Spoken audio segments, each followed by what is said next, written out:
Jai Radha Madhava Kunja Bihari.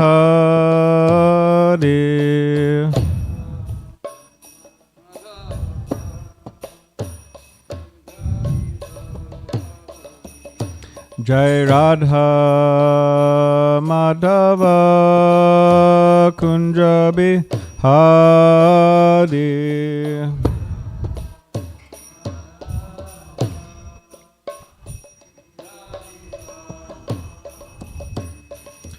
Gopi Jana Vallabha Girivaradari.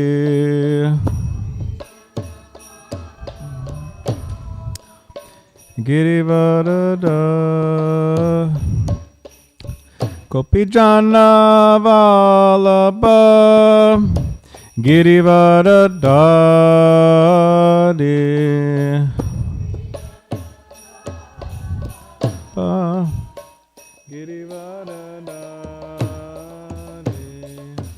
Yashodanandana Prajajana Ranjana Adanandana Prajajana Ranjana Yashodanandana Prajajana Ranjana Nandana Prajajana Ranjana Yamuna Tiravanachari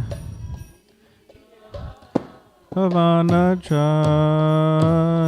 Yamuna Tiravanachari Yamuna Tiravanachari Jaya Radha Madhava Kunja Bihari.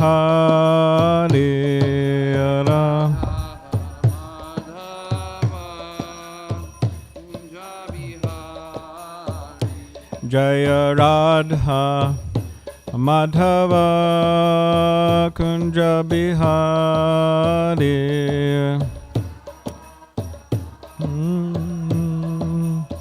Kunja Bihari. Jaya Radha Madhava Kunja Bihari. Radha Madhava Kunja Bihari. Jai Om Vishnupad Paramahamsa Parivrajacharya Ashtotara Shatashi Srimad A.C. Bhaktivedanta Swami Prabhupada Ki Jai.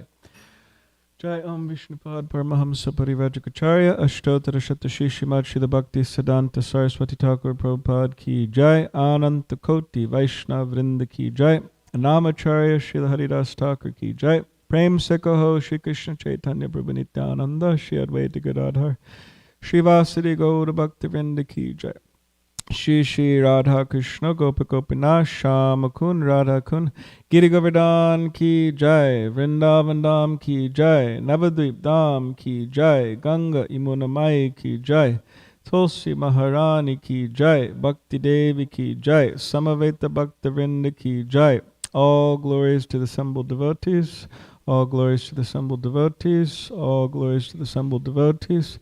All glories to Shri Guru and Shri Gauranga. Shri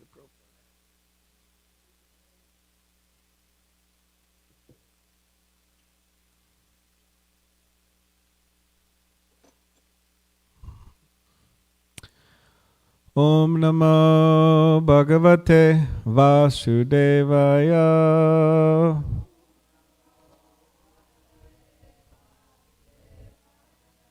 Om Namo Bhagavate Vasudevaya.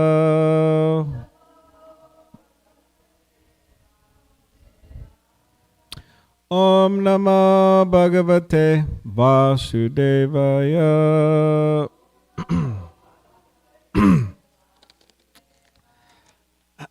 So this morning we'll be reading from Srimad Bhagavatam, 10th canto, chapter 20. And we'll be reading starting with text 9 up to 13.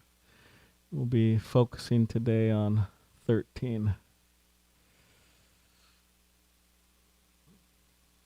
The Rainy Season and Autumn in Vrindavan is the title of the chapter.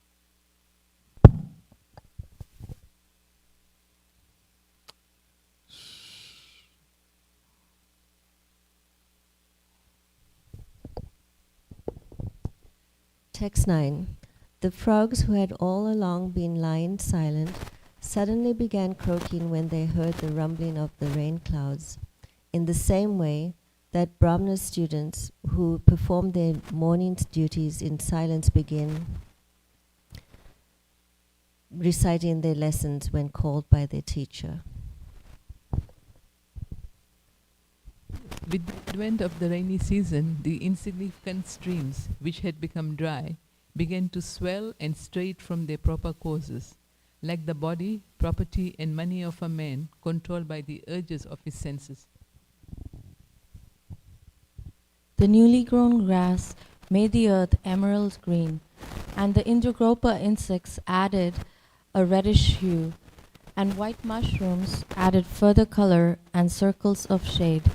Thus, the earth appeared like a person who has suddenly become rich. With their wealth of grains, the fields gave joy to the farmers, but those fields created remorse in the hearts of those who were too proud to engage in farming and who failed to understand how everything is under the control of the Supreme.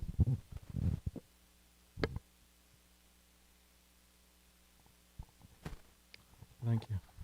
As all the creatures of the land and water took advantage of the newly fallen rainwater, their forms became attractive and pleasing. Just as a devotee becomes beautiful by engaging in service of the Supreme Lord.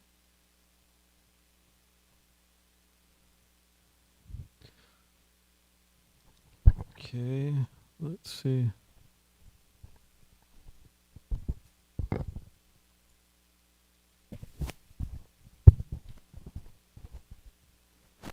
Jalastalaukasha sarve. Oh yeah, sorry. Oh. All right, so we'll chant this one. Please repeat after me. Jalastalokaksha sarve Navavari Nishevaya Abhibram Ruchiram Rupam Yata Hari Nishevaya Jalastaloka Shasarve Navavari Nishevaya Abhibran Ruchiram Rupam Yata Hari Nishevaya Jalasta Laukasha Sarve Navavari Nishevaya Abhibran Ruchiram Rupam Yata Hari Nishevaya. Okay, please chant.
word by word. Please repeat after me. Jala, of the water. Stala, and the land. Okashaha, the residents. Sarve, all. Nava, new. Vari, of the water. Nishevaya, by taking recourse. Abhibran, they took on. Ruchiram, attractive. Rupam, form. Yata, just as. Hari Nishevaya, by rendering devotional service to the Supreme Personality of Godhead. Translation and purport by His Divine Grace, A.C. Bhaktivedanta Swami Prabhupada. As all creatures of the land and water took advantage of the newly fallen rainwater, their forms became attractive and pleasing, just as a devotee becomes beautiful by engaging in the service of the Supreme Lord. Purport. Srila Prabhupada comments as follows. We have practical experience of this with our students in the International Society for Krishna Consciousness. Before becoming students, they were dirty looking, although they had naturally beautiful personal features. But due to having no information of Krishna consciousness, they appeared very dirty and wretched. Since they have taken to Krishna consciousness, their health has improved, and by following the rules and regulations, they have increased their bodily luster.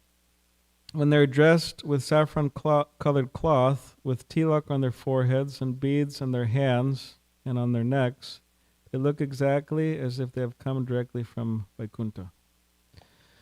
Om Jnanativedandasya Gyananjana Shalakaya Chakshulunmilitam Mena Tasmai Shri Gurave Namaha Mukham Karitivachalam Pangam Langayate Ganem Yakripatamaham Vande Shri Gurundinitarinam Vancha Kavdurubhishcha Kripa Sindhubevacha Patitanam Pavanebhyo Vaishnavebhyo Namo Namaha.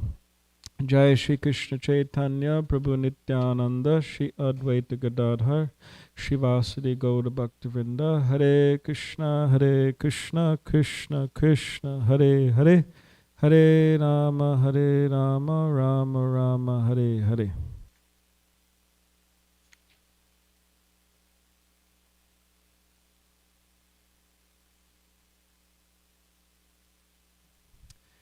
So we're in a very beautiful section of the Srimad Bhagavatam. Of course, the Bhagavatam is, all of the Bhagavatam is beautiful from the beginning to end by nature. But this is a special chapter. Srila Prabhupada wrote a book called Light of Bhagavat, in which he, in which was published by the BBT.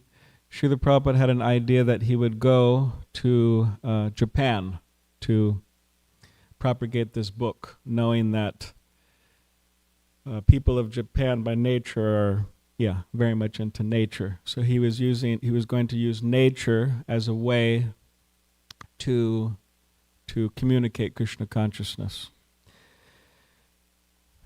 Yeah. So the first few verses we read today, starting from 9, was mentioning that the frogs who had all along been lying silent suddenly began croaking when they heard the rumbling of the rain clouds. So the frogs are there, the clouds are rumbling, and then upon hearing the rumbling of the clouds, the frogs start croaking. So a comparison to this is that in the same way when students who perform their morning duties in silence began reciting their lessons when called by their teacher. And Srila Prabhupada comments on this, in that everyone in Kali Yuga is sleeping in ignorance. We have the song, Lord Chaitanya, Srila Bhaktivinoda Thakur writes, Jeev Jago, Jeev Jago, Gaura Chandra Bole. He's he's writing that Lord Chaitanya is saying to everyone. What is he saying? What is he communicating? Jeev Jago.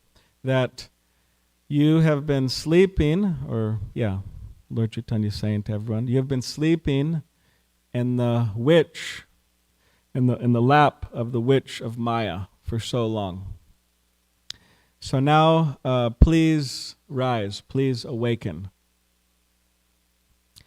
So in a similar way, Srila Prabhupada, as the founder Acharya of the Hare Krishna movement, he went around the world and he encouraged people that, he was communicating to people that you're sleeping in the witch, in the lap of the witch of Maya. In other words, you're an illusion.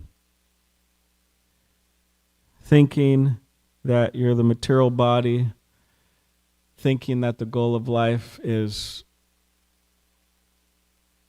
economic development or sense gratification and so on. Just wasting, spoiling the human form of life, drinking poison. So Srila Prabhupada went around the world and was telling people this, wake up, wake up. And people did wake up. Similarly, his followers, Srila Prabhupada's followers, are also communicating that. Wake up, wake up. Please wake up, sleeping souls. And we're also meant to communicate that to others. And then there's some verses describing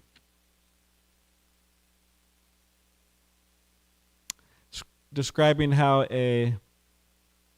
with the advent of the rainy season, the insignificant streams which had become dry began to swell, and they strayed from their proper courses, like the body, property, and money of a man controlled by the urges of his senses.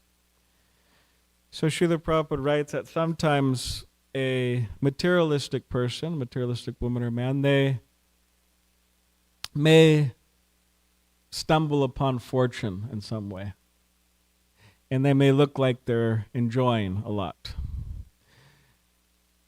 But Srila Prabhupada describes that this enjoyment is very insignificant.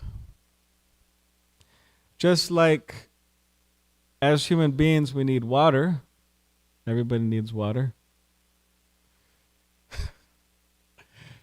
We need water, but if we're stuck in a desert and somebody just gives us a little drop of water, that's not going to satisfy us.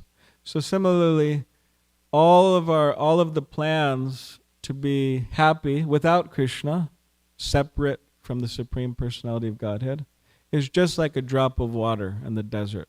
It's never going to quench our thirst. So Srila Prabhupada comments about that. And so going forward. But today the main verse we're focusing on is text 13. As all creatures of the land and water took advantage of the newly fallen rainwater, their forms became attractive and pleasing, just as a devotee becomes beautiful by engaging in the service of the Supreme Lord. So when one sincerely takes to Krishna consciousness, giving themselves to the process of Krishna consciousness, one becomes beautiful in their realization of Krishna consciousness. There's a quote from the Bhagavad Gita, chapter 9, text 34, in which, in the text, Krishna is explaining how he is equal to everyone. But for someone who surrenders to him, he pays special attention to, and he takes special care of. So Srila Prabhupada comments in the purport that this is natural. That if a parent, for example, they may love all children, they may be equally disposed to all children, but especially their children, they have special affection for.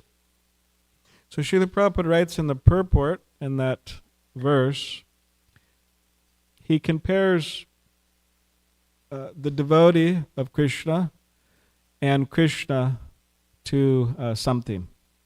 So I'll just read that short quote. When a diamond is set in a gold ring, it looks very nice. The gold ring is glorified, and at the same time, the diamond is glorified.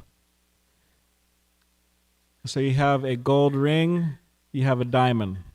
They're both glorified, they're both looking beautiful. The Lord and the living entity eternally glitter. And when a living entity becomes inclined to the service of the Lord, he looks like gold. The Lord is the diamond, and so this combination is very nice. So yes, when a living entity becomes inclined to the service of Krishna, they naturally become beautiful. Krishna is like a diamond, and the devotee is compared to like a ring, a golden ring. In this way, they combine very nicely.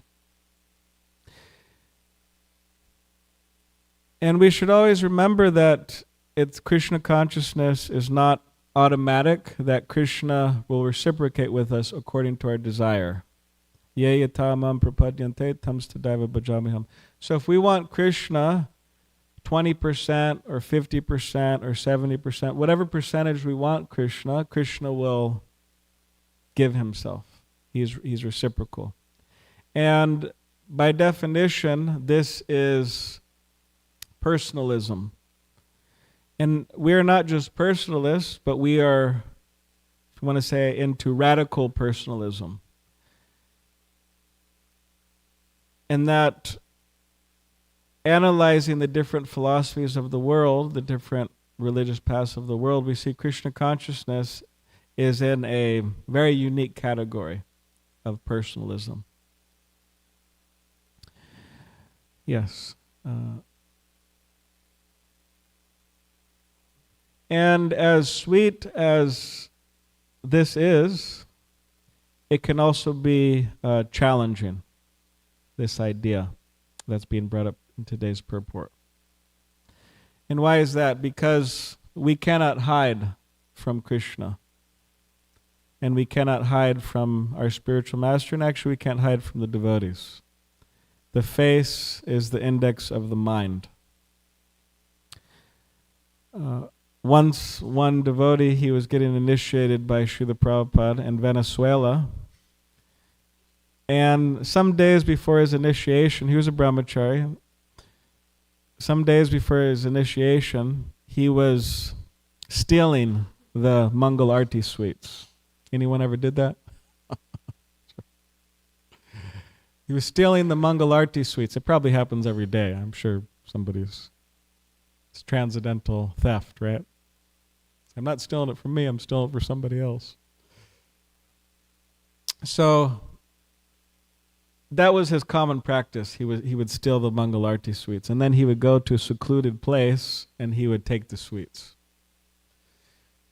when no one was around. So some days passed, and then Srila Prabhupada was initiating him, and Srila Prabhupada was holding the beads, and he was giving him his beads, and he said, "Your name is Jagat Chakshur Das." And then Srila Prabhupada said, which means the eyes of the Lord. And then Srila Prabhupada, he said, you cannot hide from the eyes of the Lord. So then the devotee was thinking, oh my God, Srila Prabhupada, he's knowing that I'm having these sweets, I'm stealing sweets. Later, that devotee, maybe some of you know him, but it's His Holiness Bhakti Sundar Goswami. So I think he's been here in the past. Yeah. So, yes. We can't hide from the eyes of the Lord. So, and again, it's reciprocal. It's something that we should always remember, that it's reciprocal, and that the Krishna consciousness is dynamic, and that we're not into it's a powerful process. it's not a pattern of mere rituals lacking substance, but it's a powerful process, a real personal process. And we're not into, you could say, like a vicarious redemption plan. Vicarious redemption plan is commonly seen amongst religious people of Christianity, of Hinduism, of Islam, and so on. And it denotes the idea that someone has done the work for us, so I don't need to do the work. In Christianity, they say, Lord Jesus, He's died for my sins. I'm free. He's done the work. And that's criticized by devotees. Like, there's a bunch of classes going on right now in the world. We're here in Dallas. There's one happening in Mayapur and Vrindavan, or I don't know about the exact timings, but all over the world. There's some Bhagavatam classes going on right now. Probably somebody's criticizing that point. Maybe. It's commonly criticized. But it could also filter in to our understanding of bhakti, and that, or our misunderstanding, is that Srila Prabhupada came and he did the work. We don't have to do it. Or our spiritual master did the work. We don't have to do it.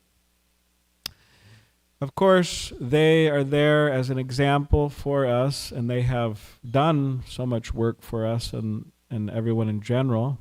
But we are meant to become like them.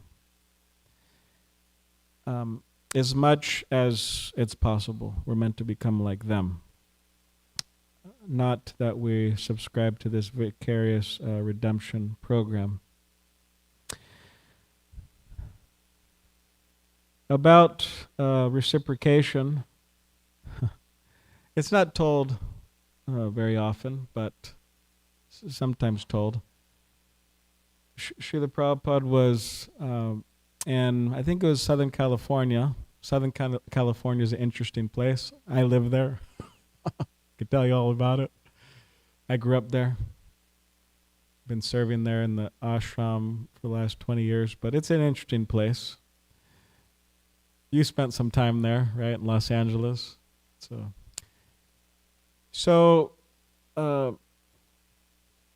there was one disciple of Srila Prabhupada, and he went up to Srila Prabhupada and he said, I'm leaving. And then Srila Prabhupada said, good. And then Srila Prabhupada went on to continue, said, because I was sick of seeing your morose face. That's what Prabhupada said. Which, of course, deep down within, Srila Prabhupada was not happy the person was leaving. He wanted the person to take to Krishna consciousness. But he was reciprocating. That if that's how you feel, okay, we'll reciprocate. So again, it's a reciprocal process. How we deal with Krishna, He reciprocates with us. How we deal with Radhakala Chandji, they reciprocate with us. They reward us perfectly according to our devotion. There's no mistakes in how they are reciprocating. There might be some mistakes in our human dealings, unfortunately, we see that, but there's no mistakes in Krishna's dealing with us. So, for example, I was in Vrindavan maybe 15 years ago, and I was with some brahmacharis from San Diego, and we were visiting the different temples. And as everybody knows here, we hope everybody's been to Vrindavan. I suspect everybody has, or most of you have. But there's so many beautiful temples there with so many beautiful deities. You're going around, there's Radha Govinda and Madan Mohan and Radha Damodar, and so many beautiful deities are there. Radha Gokulananda. So I was commenting to one devotee, one person I was traveling with, and I was saying how the deities are so beautiful here. I had some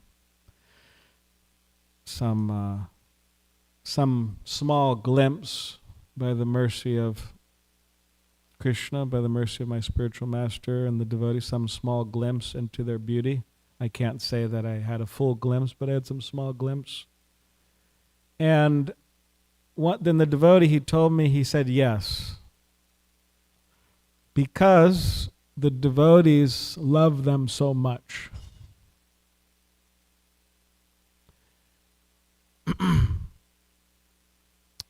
His Holiness Tamal Krishna Goswami, he tells how he was in Fiji one time. And he went to a temple and he saw a deity of Krishna. And he asked the devotee, the people there, the pujaris, how often do you dress Krishna? And the person said, we dress him once a year. We're dressing morning, evening, morning, evening, morning, evening, morning, evening, morning, evening. Some temples do 3 times. I don't know so many temples who do that, but at least twice, morning, evening, morning, every day, so many pujas, so many offerings. And then he asked them, why? Why do you just dress them once a year? And the man said, we're very attached to onions and garlic. So if we get into a regular worship with them, we'll have to give up our onions and garlic. His Holiness Tamal Krishna Goswami mentioned that one in one class. Or he mentioned how sometimes he went to rich people's homes in Bombay and other places in India, and he would say, where's your deity? And they have a big house, mansion. He said, where's your deity? And they would come, and he said, our deity's here. And then it's a small closet.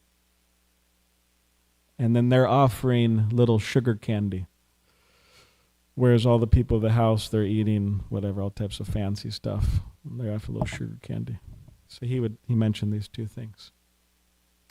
So, but Krishna reciprocates. However somebody surrenders, Krishna reciprocates. So this devotee was mentioning that the deities in Vrindavan are so beautiful because Krishna loves them so much.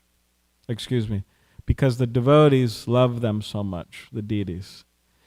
Which is an interesting point, and I thought about it. And I was thinking, okay, that sounds good. It sounds good.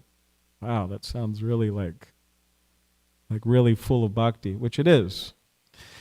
And then I was reading Chaitanya Charitamrita, and I came across 2 verses which describe this. Can somebody look them up? We could put them on the screen, or somebody could look, but it's Madhya, chapter 21, text 118 and 119, which helped me understand this point more, that this devotee was communicating. Yeah, Madhya 21, 118, and 119. So it's going on the board so everybody could see it nice and...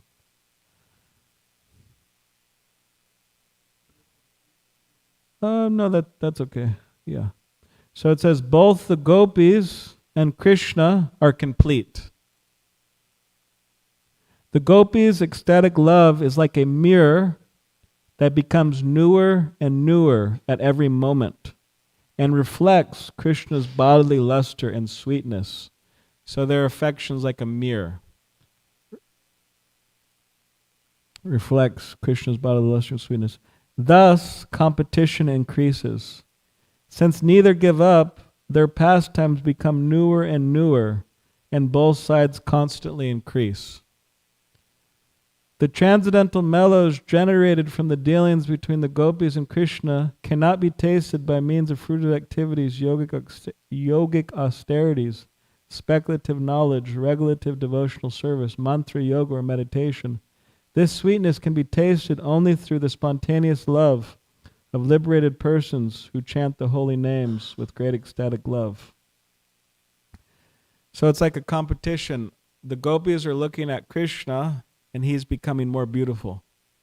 And Krishna is looking at the gopis, and they're becoming more beautiful. But they're both not giving up their affection. And in this way there's a competition and it's just increasing. It's really amazing point.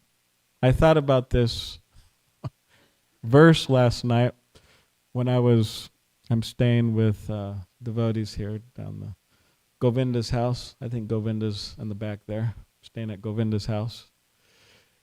And I was looking, they have a Murti of Radha Krishna. And I was looking at Srimati Radharani, and her eyes were looking very lovingly towards Krishna. And I was thinking about this verse. So that's one pair of verses. And then there's another verse describing this in Adi Leela, chapter 4. Adi Leela, chapter 4, text 192.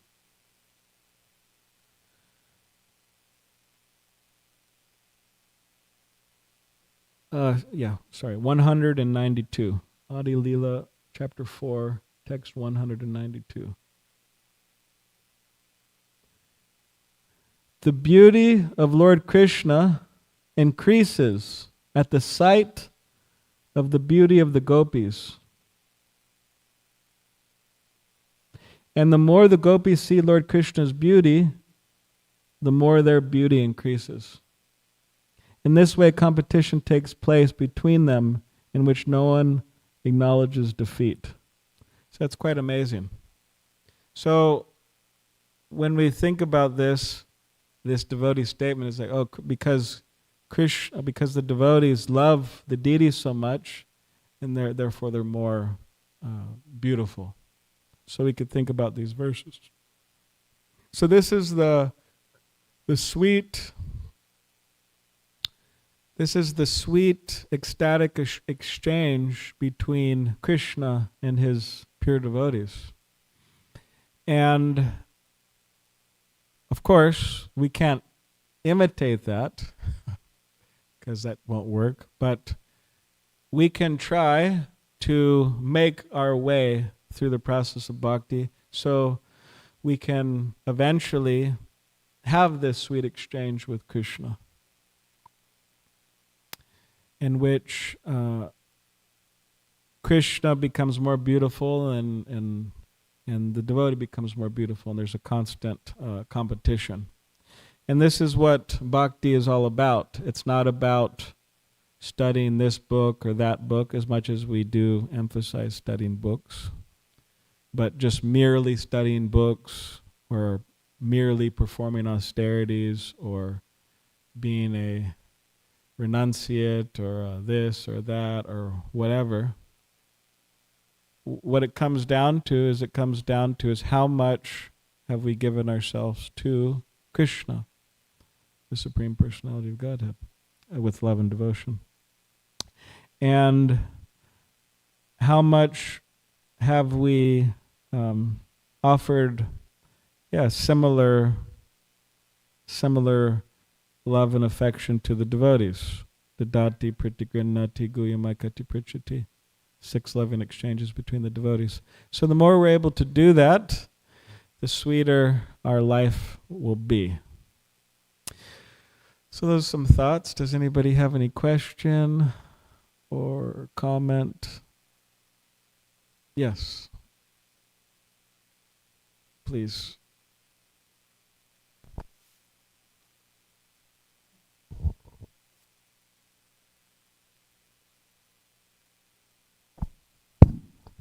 Balaram Prabhu, thank you very, very much. Thank you. For visiting Dallas. We really hope to have you back again. Thank you. And, my pleasure, privilege. Chai. I have a small question here. In the next verse, in Chaitanya Charitamrita Adi Leela 4195, Srila Prabhupada translates, "Therefore we find that the joy of the gopis nourishes the joy of Lord Krishna. For that reason, the fault of lust is not present in their love." And Srila Prabhupada has a very one paragraph purport. By looking at the beautiful gopis, Krishna becomes enlivened, and this enlivens the gopis, whose youthful faces and bodies blossom. This competition of increasing beauty between the gopis and Krishna, which is without limitations, is so delicate that sometimes mundane moralists mistake these dealings to be purely amorous. But these affairs are not at all mundane, because the gopis' intense desire to satisfy Krishna surcharges the entire scene with pure love of Godhead, with not a spot of sexual indulgence. So the question is that how is it that this mundane moralism creeps in to our consciousness? Is it just pure conditioning? Mm-hmm. Is that what it is? It's just our 8,400,000 births of, every type of existence that won't let it go away. Mm-hmm. Thank you. Okay, thank you. Yeah. Well, it's not easy to understand Radha Krishna Leela, and it's not something we're recommended to try to understand immediately in the beginning. Now, of course, when we say the beginning, what do we mean by the beginning? When did we begin? Did we begin 20 years ago? Did we begin? How many times did we begin? Start up again, or could be seen different ways. But there's a beautiful quote by Srila Bhaktisiddhanta Saraswati Thakur in which he was communicating to his disciples on a parikrama. I think it was a Navadvip Mandala parikrama. And he was saying that, yes, we have been talking a lot about anartana vritti, getting free of the contaminations of this world, which he himself spoke about a lot, and Srila Prabhupada spoke about a lot, knowing the nature of Kali Yuga. But he said, actually, our business really is to meditate on Radha Krishna Leela and to go into these higher topics. That is our business. That's what we're meant to do. And he said an interesting thing. He said that those who've been chanting Harinam for 15, 20 years, he put a time frame on it. He said 15, 20 years, let them try to enter these topics more and more. Which the idea is that it'd be expected that at that particular time, there's more of a concrete understanding or realization of who we are, who Krishna is. Certain contaminations are meant to be cleared by that time. But yes, it is due to material conditioning that that mundane moralists don't see things clearly, and it is due to conditioning that also practitioners of Krishna consciousness do not say things clearly.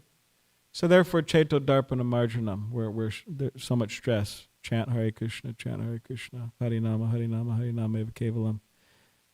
By which that will clear things up, we'll have a clearer path in terms of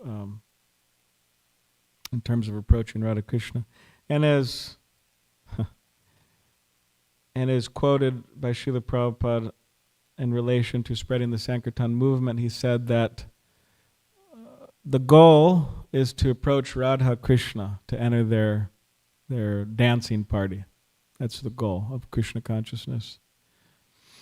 I was thinking earlier, looking at this picture of the Rasa Leela here dance, and I was thinking that people in Kali Yuga, like it's like you could say it's like the bottom of the barrel, and then they're being gradually elevated to enter into such. So that's the goal. And he said that, but in order to do that, we need the mercy of someone. And who is that?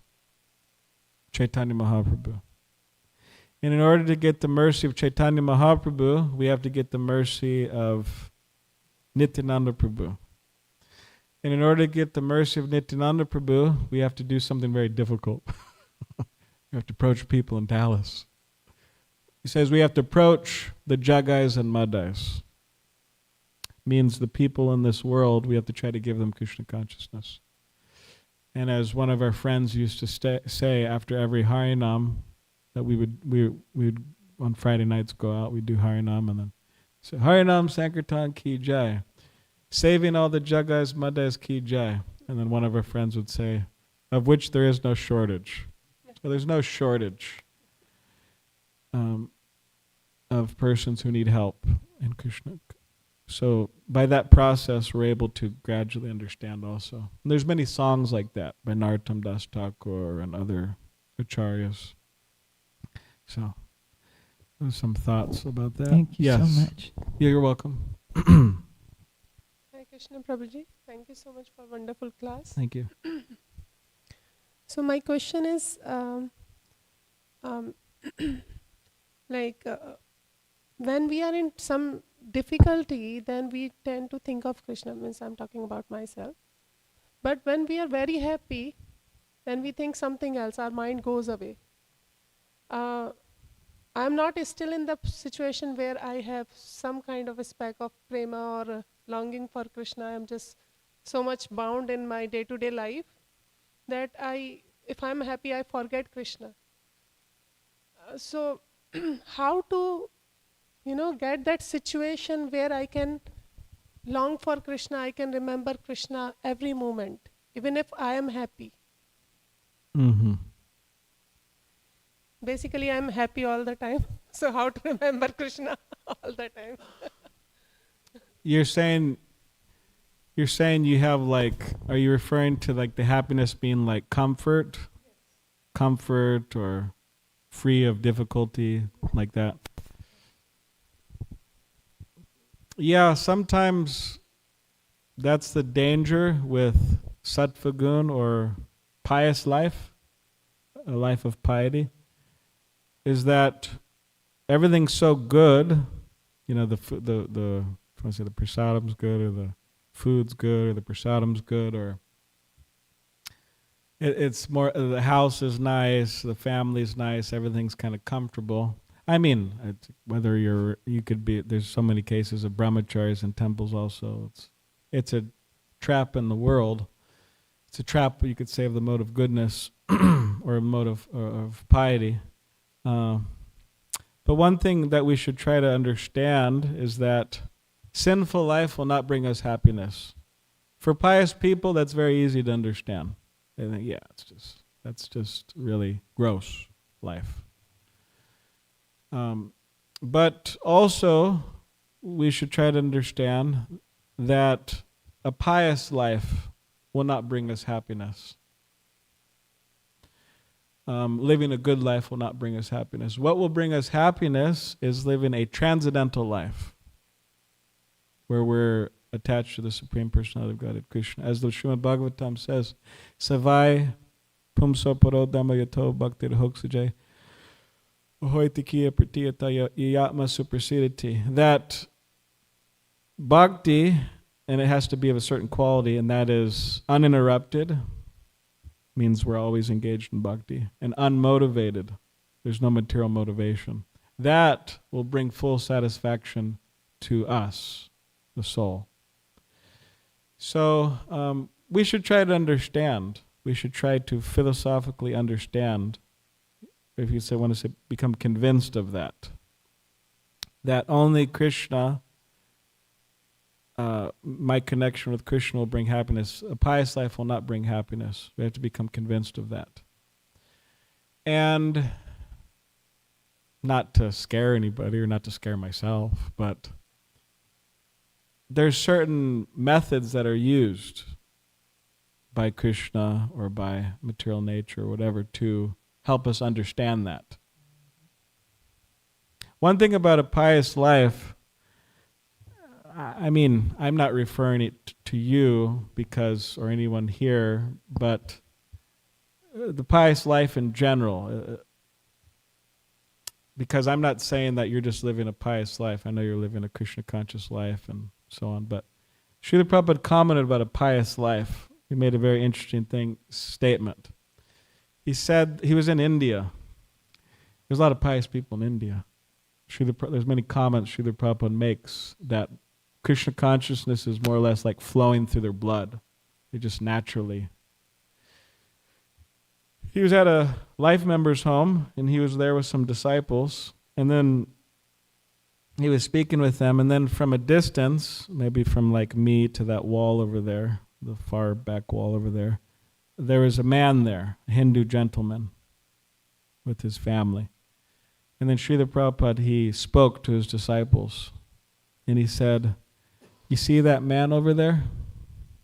He could follow his varnashram duties and all of these things very nicely, his pious life. And he said, still he'll go to hell.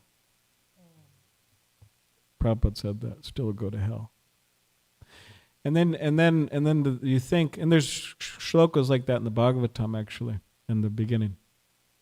But then you think, well, why is that? Why? He's a good guy. I mean, why? Because the nature of the world is such that good today, bad tomorrow. Like Ajamil. Ajamil was a perfect little Brahmin boy. Actually, wasn't a young boy. He was a little older, but he was a perfect boy, Brahmin boy. But due to some bad association, he became really bad. Of course, he was saved by the holy name, and he got a second chance, and so on. But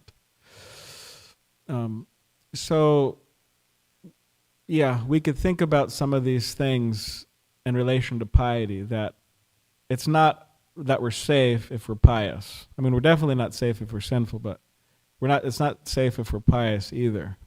What's safe is the platform of Krishna consciousness, and that's not only just a safe platform, it's the platform of real happiness. Of course, again, I'm not directing this statement to everybody here. I'm not trying to boil everybody's life down to simply a life of piety, because I know everybody's engaged in Krishna consciousness here. But it's just showing the danger of piety. So anyways, I hope that satisfies your question to some degree. Any other? I'm sorry. I can illustrate what you said. Okay. I was born in a very wealthy family in Houston. My father was a millionaire in the 60s. To be a millionaire in the 60s, that's a lot of money. Yeah. And so our neighbors were the Bushes and all these big people. And my godfather was the mayor of Houston. The thing is that I was a little girl, all happy and running around and playing, and I had a kitten. I had this baby kitten. And so one day, I went out to look for the kitten, and the kitten had been smashed in the street. Eyes poked out, everything. It was totally gross. And it gave me a stark realization right there, because I went to my mother and I asked her, how is it possible? Everything is so nice, and this happened. And of course, I'm crying. Mm-hmm. And she said, "Oh, this is part of this world. Mm-hmm. The death is part of this life." Yeah. And I said, "Oh, I don't like this." Thank you. Anyone else? Okay, then Karuna, then Prabhu here. So, sort of bringing a lot of the points together, I feel like, Prabhupada set us up as preachers, yet at the same time we're struggling. So we have this us and them attitude that we got to save the world. Yeah. But then within ourselves, we're struggling with our own anathas. So how do we reconcile that? Because you meet people who are good people, yet we sort of demonize them to, in a way like they're going to hell, but we may not even have some of those qualities that they're possessing. Yeah. Yeah, I mean, we don't want to create a type of mentality like us and them, kind of like a religious type of pride. That, yes, I'm good, I'm saved, I'm righteous, and those people are something else. We don't want to have that type of mentality. And Srila Prabhupada didn't have that mentality. I mean, Srila Prabhupada speaks strongly, and the Bhagavatam speaks strongly about people, materialistic people wasting their life and so on. But at the same time, Srila Prabhupada had so much, actually inconceivable amount of love and affection for people, and he would mix with them. With all due respect, none of his with all due respect, because who am I? I'm no one important at all, but with all due respect, his god brothers would not mix with such people because they're too fallen. They're like, they saw him as just like really just practically not humans, and just don't even look at him, become contaminated. But Prabhupada like intimately mixed with them and helped them become devotees. It's so merciful, actually, like Nityananda Prabhu making no distinction. So yeah, we don't want to develop a mentality of like religious pride, and we think everybody else is, like there's a strong distinction, and that we can't even mix with them. We don't want that. And we don't want to develop like could say like kind of like a Messiah complex. Think, I'm here to save people.